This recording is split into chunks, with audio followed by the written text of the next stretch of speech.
got everything and then shut the door. Do I need anything? Like, everything I got is everything I need, right?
So shit at body on. That's not gonna join up. Yeah.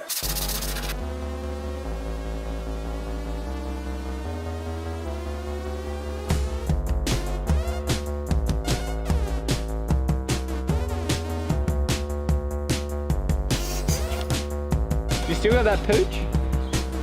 What's her name? Kevin. Yep. There's Kev.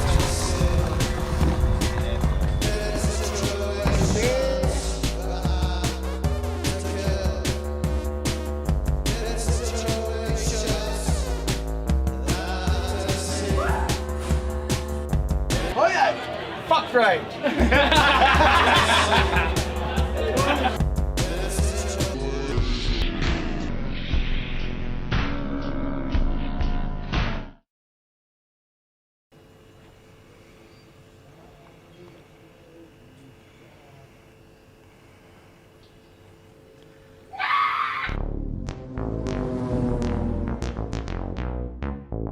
I just need to get out of here. I just want to get in the car and drive.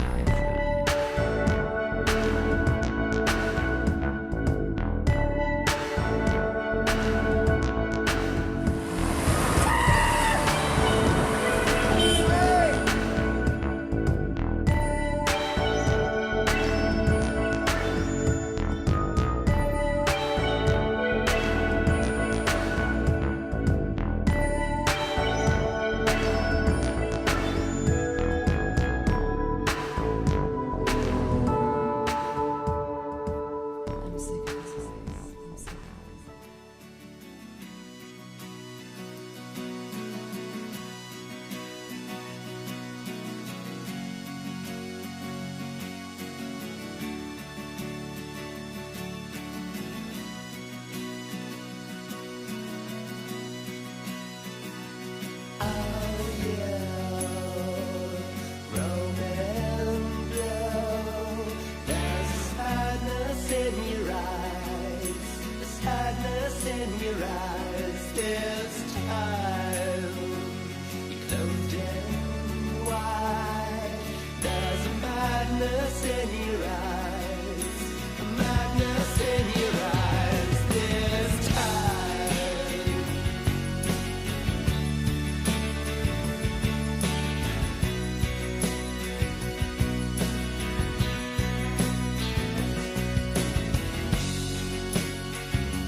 On Sunday, the 1st of May 1955, a silver Mercedes-Benz 300 SLR entered the Mille Miglia, a 1,000-mile road race from Brescia to Rome and back. Behind the wheel, English driver Stirling Moss. Beside him, his navigator, Dennis Jenkinson, a fearless duo who regularly reached speeds of over 170 miles per hour along the public road route. Driving a 3-litre Mercedes from Brescia, down the coast, across to Rome and north again, he went like the wind all the way. They were so fast that even the planes filming from above couldn't keep up. Just 10 hours, 7 minutes and 48 seconds later, they were back in Brescia, roaring across the finishing line. He finished over half an hour ahead of world champion Fangio. The first Briton to win this race, Moss had scored a supreme triumph. This record-breaking time has never been beaten, and Stirling remains the only British driver to ever win this iconic race. I think my best race certainly was the Mille Miglia. I mean, the only guarantee we had was the finest car ever built. I mean, the 300 SLR is probably the greatest sports car ever built by anybody, any time. To drive for Mercedes was fantastic.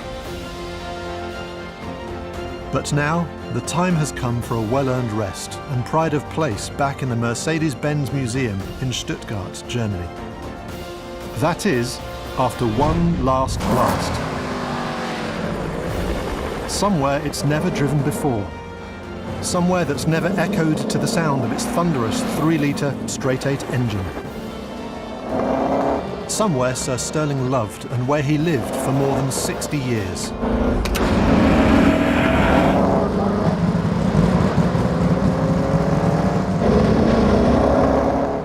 It was here, in London, where Stirling Moss's 1955 Mille Miglia journey actually began, when he set off for Italy at the wheel of another Mercedes-Benz, the beautiful 300 SL Coupe. The Gullwing. His Gullwing. That Gullwing. And of course, there can be only one place and time where this journey finishes.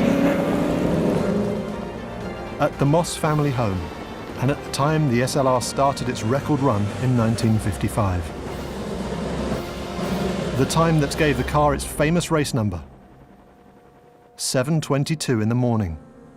7:22. I race because I love racing. As a sport, it was something very special. I can't think of any life that's better than being a professional racing driver. And the original 300 SLR was probably the finest sports car ever built. Quite incredible. I mean, it really was a most wonderful machine to drive.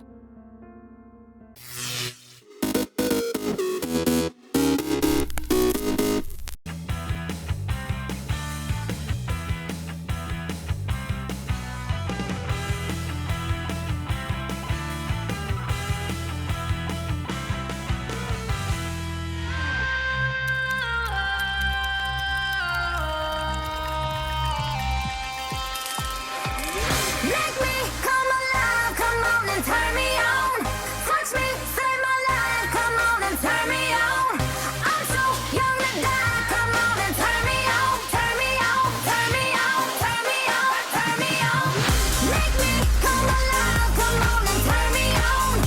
Touch me, save my life, come on and turn me on.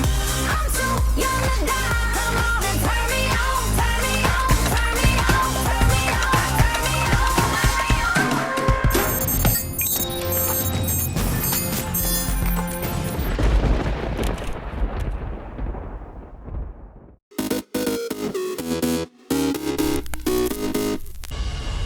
The first competitive action of the 2017-18 edition was the Alicante Import Race, which saw Mafre send out an early warning to the rest of the fleet as they confirmed themselves as a race favourite, convincingly winning on home turf.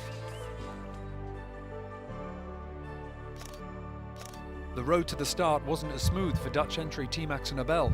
Just days before the start of leg 1, skipper Simeon Team Point was replaced, prompting a court case in the Netherlands that reinstated him just in time. 5 seconds to go. Leg 1 was a short sprint through the Strait of Gibraltar to Lisbon. Vestas 11th Hour Racing held on to a small lead to take the win over Mafre and Dongfeng race team. An intriguing start to the offshore action.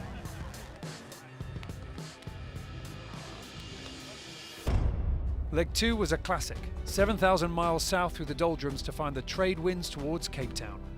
The fleet set off from Lisbon heading straight into over 30 knots of wind, the first real test for the teams and the boats, an early taste of what lay ahead in the Southern Ocean legs. I can't do 19 days of this, no one can. Maffrey once again showed pure boat speed and tactical prowess, getting south early to get around the South Atlantic high, holding off the others in a drag race to the finish line in South Africa. Leg 3, a monster. 6,500 miles to Melbourne, a first experience of the Southern Ocean for many, and the first double-point scoring leg. The fleet took off south to find the big winds and big waves. More drama for Team Axonabel. Whilst racing in fourth place, serious damage to the mast track meant the team slowed to attempt a complicated fix at sea. A painful journey to the finish line would see them finish last. A jibing battle between the leading two red boats of Maffrey and Dongfeng race team saw multiple lead changes as they pushed as far south as they could to the ice exclusion zone. Maffrey finally getting the better of the Chinese team, leading the charge north to a Christmas Eve finish in Melbourne. After a welcome festive rest period in the southern Australian city, the fleet set out back north, encountering another tricky crossing of the doldrums, which saw Sun Hun Kai Scallywag roll the dice and opt to cut the corner heading east to lead the fleet towards their homecoming in Hong Kong, though they didn't have it all their own way. Hey, runner! Can you see him best? Nipper, out of the way! Can you see him? Hold, just hold, hold! Give me a stern, mate. We're trying to find new ways to lose the race, though, I must say. They held out for a fantastic first win in front of their home crowd in the heart of the city.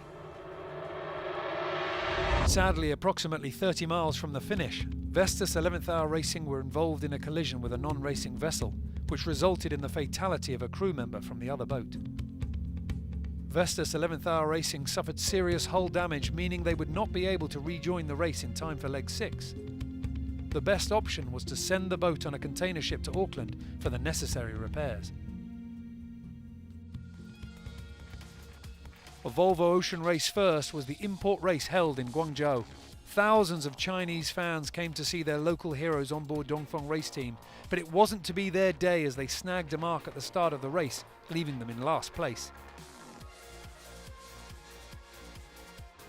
Maffrey continued their winning ways in the import series as they mastered the currents of the Pearl River to take the win. Leg 6 was almost the reverse of Leg 4 as the teams chose their routes back south to Auckland. But for the first few days of the leg, the fleet would sail in the opposite direction to where they needed to go in order to find the stronger breeze. I think Auckland is over there, and we're going, I don't know why, but KP must have a really good reason that we're going there. Finally, the fleet turned south for an easier than usual doldrums crossing. Team Axonabel were the first through the light winds and took a slim lead over Sun Hun Kai Scallywag that they managed to hold on to all the way to the finish in Auckland to become the fourth boat to win a leg in this edition of the race. David Witt, Sun Hun Kai Scallywag were hot on their heels, finishing on the podium for a second consecutive leg. Leg 7 posed a significant challenge, 7,600 miles through the fiercest ocean on the planet. The sailors knew that this leg would not be easy.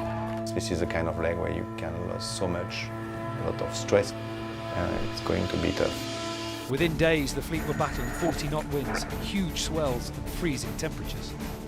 With the fleet constantly jibing along the southern ice limits within the furious 50s, Team Brunel squeezed into the lead. The technical situation right now, it's I think about 1,500 miles to go to the Horn. We're in the lead, so that's the good news. We've been going very nicely the last couple of days. On March 25th, everything changed for David Witt's Sun Hun Kai Scallywag. At approximately 1300 UTC, race control in Alicante was informed of a serious situation. British sailor John Fisher had been swept overboard in 35 knots of wind and a difficult sea state. The team conducted an exhaustive search for several hours in extremely challenging conditions, but were unable to recover their teammate. With the weather forecast due to deteriorate further, they retired from the racing to head for landfall in Chile. The news sent shockwaves throughout the fleet. It affected us all quite emotionally. We were very close to Scallywag as a team. Say that our thoughts are with the Scallywag crew and all John's family. Fish as an individual had been a huge supporter of what we were doing and had really made an effort to integrate with the team and talk to all the all the members. We want to give some strength to the guys on board Scallywag, the whole team, of course, onshore. But personally, I know, unfortunately, how difficult it is. And you know, he always gave me some words of encouragement. And I hope to see them safely on shore very, very soon. As Sun Hun Kai Scallywag headed for Chile, the other 6 teams were racing through extreme weather conditions. Mafre was suffering as they attempted to fix damage to their mast track from earlier in the leg. But then, as they approached Cape Horn, the Spanish team's mainsail split into 2 pieces. This forced them to stop in the lee of Cape Horn, make repairs, and nurse their boat into Itajaí. Vestas 11th Hour Racing rounded Cape Horn in second behind Team Brunel. The next day, disaster struck as their mast came down in the lumpy seas of the South Atlantic. Is everybody in a safe place back there? The team made their way to the Falkland Islands where they salvaged a jury rig, which they would use in a race against time to make the start of their next leg in Brazil. Team Brunel held fast, with Dongfeng Race Team snapping at their heels to claim their first victory after a disappointing first 6 legs of the race. Although victory was bittersweet for skipper Bauer Becking. Yes, it has been an epic leg. Thank you very much for the congratulations. But I think we're a little sad in our heart, very sad in our heart. We know why. John Fisher's loss sits very deep with us. But of course, sport-wise, we sailed a very nice leg, so we're confident with that. As the rest of the fleet were finishing the leg in Itajaí, Sun Hun Kai Scallywag had made the tough decision to keep participating in the race in John's The best thing we can do in John's memory is get on the job, get on with it on Sunday. You know, if he was standing behind me right now, he'd be telling me to harden up. Don't be soft and get on with it, and that's what we're going to do on Sunday. Leg 8, a push back into the Northern Hemisphere. On paper, a simple reach all the way to Newport, Rhode Island, but it would prove anything but. For the first few days, upwind conditions demanded strategic risk-taking, and it was D. Kafari's turn the tide on plastic that made the best of it, leading the fleet around the corner of Brazil with another equator crossing on the horizon. Everybody's ready to jump in front of the others. As the breeze shut down off the coast of Newport and with thick fog engulfing the boats, Mafre crept past Team Brunel just metres from the line. Delight for Xavi Fernandez's team, disappointment and frustration for Bauer Becking.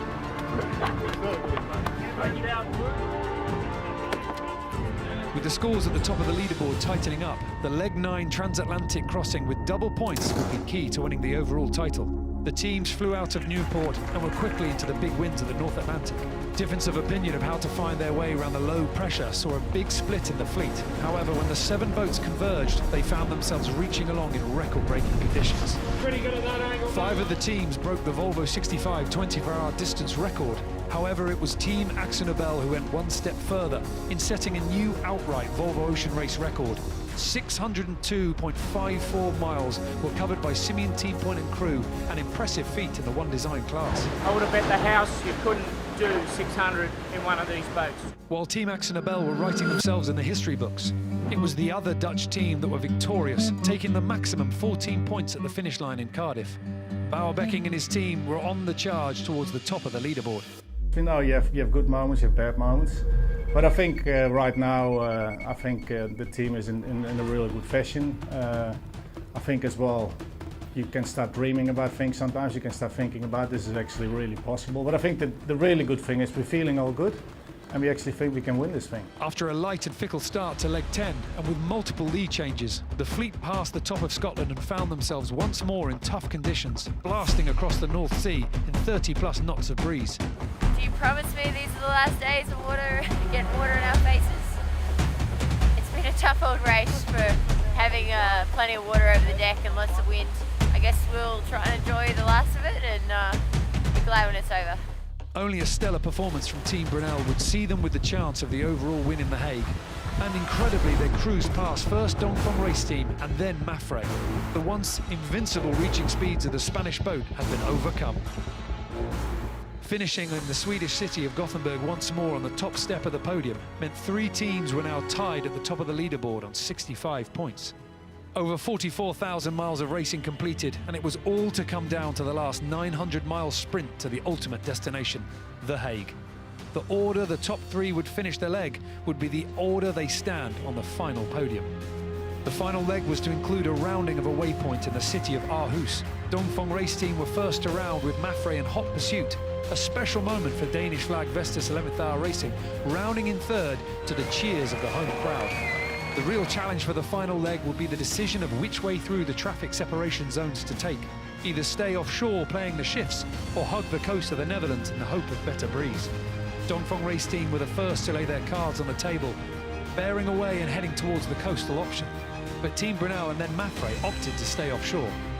The Chinese boat knew that in the short term they would lose miles to their opponents, whilst Team Brunel and Mafre were also concerned that Dongfeng race team would have the favourable conditions in the final miles of the leg.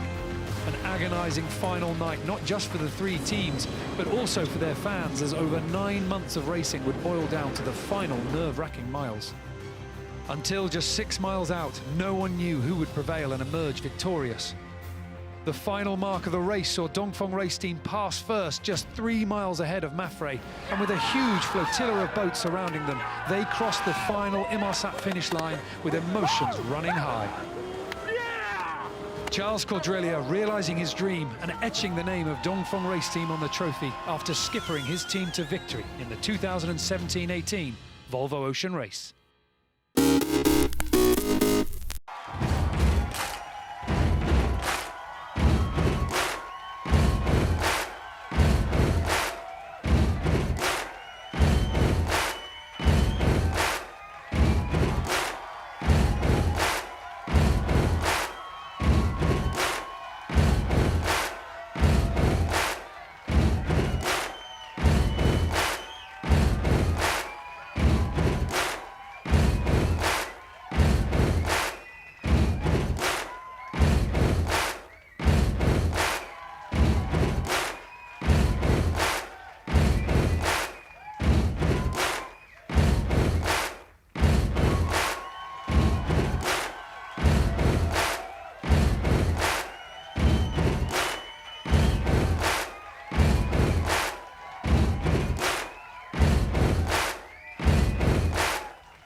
When I first met the family, I was just driving through. Then I came across this painted house. I went in and our relationship started. I really feel good about the fact that people, under all odds, have decided to remain who they are. It is important that you keep your traditions because your children must know where they're coming from. And that has made me have more respect for the people in the rural areas than the people in the city. They have enriched me. It is a privilege to have known the Demanda family, for I would not have had the insight that I have today.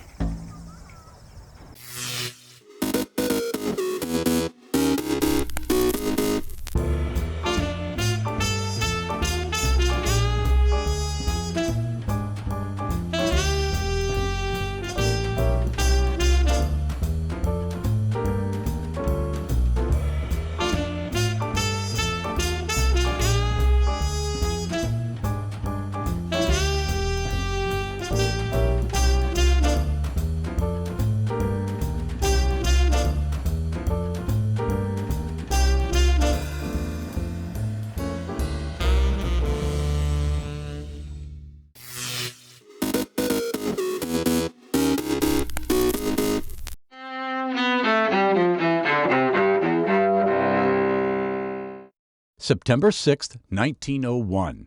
President William McKinley is shot at the Pan American Exposition in Buffalo, New York. The gunman, Leon Czolgosz, an anarchist who is executed the following month. Vice President Teddy Roosevelt succeeds McKinley when he dies more than a week after the shooting. 1997. Britain and the world bid farewell to Princess Diana with a funeral service in London's Westminster Abbey.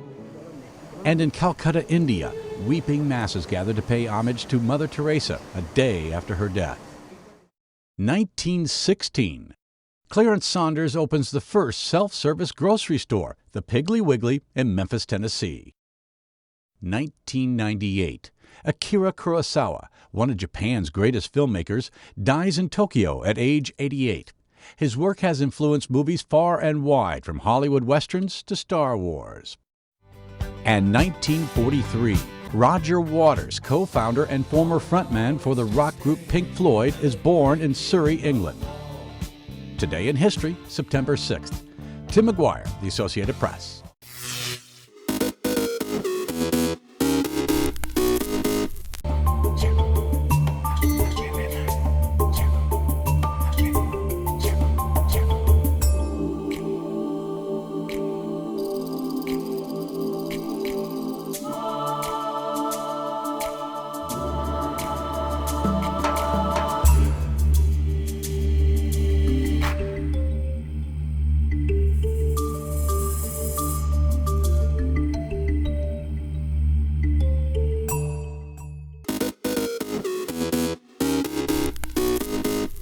Welcome back in our studio, and in today's news,